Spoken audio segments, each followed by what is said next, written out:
That's why I love this time of year. It's Montana mornings and San Diego afternoons. How about your leaf blower?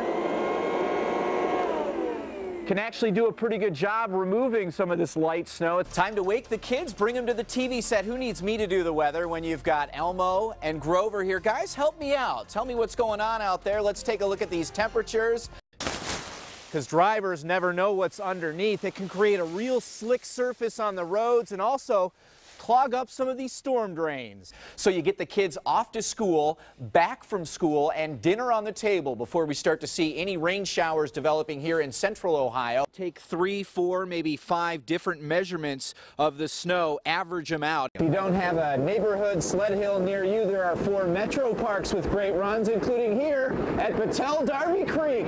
Just to give you guys a little perspective of what we're dealing with, tropical storm force winds this afternoon, also the equivalent of an EF0 tornado. The world is coming together. It's nice to see. Grab a couple of extra bucks if you're heading out to church. Grab your umbrella as well. Live Doppler 10 radar picture looks like this. Some rain showers coming up from the south, a little bit heavier down south along the Ohio River, where we see these deeper shades of green and yellow on the radar picture. Just tells us a little bit more moderate rainfall coming down, approaching the Ohio River into Portsmouth. Even seeing some moderate rains throughout Jackson County, up into Athens, Ohio, over to Marietta, Ohio as well, and even into Chillicothe down in Ross County, starting to see a little bit of light rain forming here. And again, it's moving from the south to the north, and over the next couple of hours, even here in Columbus, we'll be seeing some light rain showers. On the weather bug, updated live every couple of seconds. We are already at 43 degrees in Jackson at Jackson Middle School, and the rain bucket there telling us about 0.04 of an inch of precipitation. And this is Alexander Elementary School in Albany. This is Athens County, and 0.02 of an inch of precipitation down in Athens County so far. I'll look at the big map. Looking at a couple of things. Any football fans out there, probably a good day to sit and watch football. And we've got one game up in Minneapolis today, the Cowboys and Minnesota going at it early. It's in the Dome, not worried about the weather there. Certainly it's cold. As we look out west, though, San Diego this afternoon, the Chargers and the Jets right here on 10 TV. A weak cold front coming through could bring a few sprinkles to the west coast later on this afternoon. We have been in the grips of this polar jet stream, which has delivered this Arctic air over the last couple of weeks. The high plains, the Midwest, even the deep south in the grips of this thing.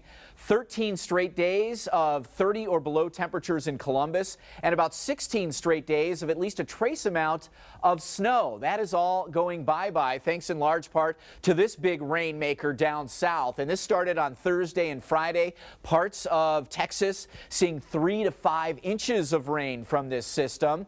And then yesterday it moved into the Gulf Coast region and brought an additional 1 to 3 inch of rain in scattered portions of the Gulf Coast states. Today it moves up into the Ohio River Valley, may move just off to the east of the Ohio River, and if so, it will minimize the rain amounts we expect here in Columbus, but it is dragging a little bit of warmer air our way, which should stay with us here over the next couple of days.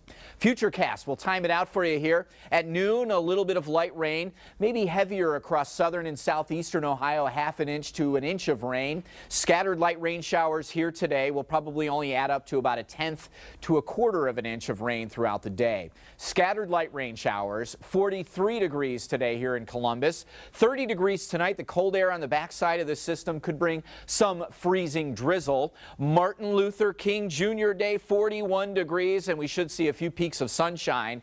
And then by midweek, could get cool enough Tuesday night into Wednesday to where we see a wintry mix, but you can see our temperatures staying at or below average in the upper 30s to low 40s. Metro Parks crews are getting ready to set fire to 100 acres of prairie land at Darby Creek. This captivating fire is called a controlled burn. A lot of the plants that we seed into these areas actually benefit and grow better after a burn. First, crews burn what's known as a black line, or a barrier around the downwind perimeter of the field. Prevent it from jumping and sparking somewhere we don't want it to. The burn strategy is fascinating, but the real excitement begins as the entire prairie is engulfed towards the black line. The field burns in minutes, creating a brief, intense blaze. Heat creates its own atmosphere, even spawning mini thermal tornadoes. And then it eliminates some of the invasive species, woody species we don't want in our prairies, grasslands, and even some of our wet prairies. Another benefit to the burn, all of the blackened ground absorbs heat a little bit faster, and that accelerates the spring growth here on the prairies. Probably within a week, you'll start to see green sprouts out here if the weather stays reasonable. Metro Parks will burn 600 acres this year, twice the amount it's ever done before.